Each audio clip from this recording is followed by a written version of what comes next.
مساجد کے اندر بعض مقامات پر جو ہے نا وہ گراؤنڈ بڑا ہوتا ہے، وہ اجتماع جس طرح، اور بعض اوقات جو ہے وہ اسپیکر وغیرہ جہاں پر نہیں ہوتے تو پیچھے مکبر صاحب جو ہے نا وہ کھڑے ہو جاتے ہیں۔ مکبر اس کو کہتے ہیں کہ جو امام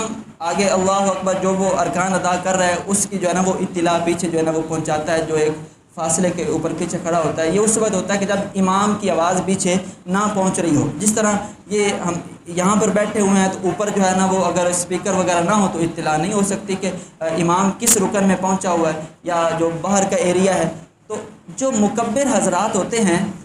سب سے پہلی بات تو یہ ہے کہ اس کی طرف توجہ نہیں ہوتی۔ تکبیر تحریمہ کو تکبیر تحریمہ کی نیت سے کہنا ہی ضروری ہے۔ اگر مکبر نے تکبیر تحریمہ کے الفاظ ادا کیے، اللہ اکبر کہا،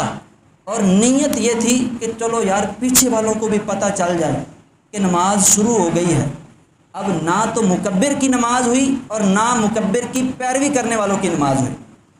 کیونکہ تکبیر تحریمہ کو تکبیر تحریمہ کی نیت سے کہنا یہ ضروری ہے۔ اب اس نے تو لوگوں کو اطلاع دینے کے لیے، لوگوں تک وہ آگے والے رکن کی جو ہے اطلاع پہنچانے کی نیت سے وہ اللہ اکبر کے الفاظ ادا کیے ہیں، تکبیر تحریمہ کی نیت سے نہیں کیے۔ تو جس کو فالو کیا جائے، جب اس بندے کی اپنی نہیں ہو رہی تو جو فالو کرنے والے ہیں ان کی کیسے ہو سکتی ہے؟ ہاں یہ ہے کہ جو مکبر ہے وہ ایسے ہی جو ہے نا درمیان میں کھڑا ہو کر تکبیر تحریمہ کہتا ہے، لیکن جو پیچھے والے دوست ہیں وہ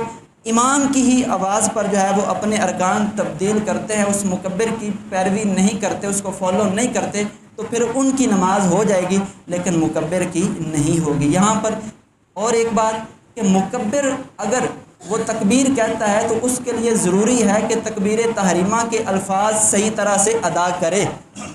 اگر اس نے تکبیر تحریمہ کے الفاظ کی صحیح ادائیگی نہ کی تو نہ اس کی اپنی نماز ہوگی اور نہ ہی اس کی پیروی کرنے والوں کی نماز ہوگی۔ تو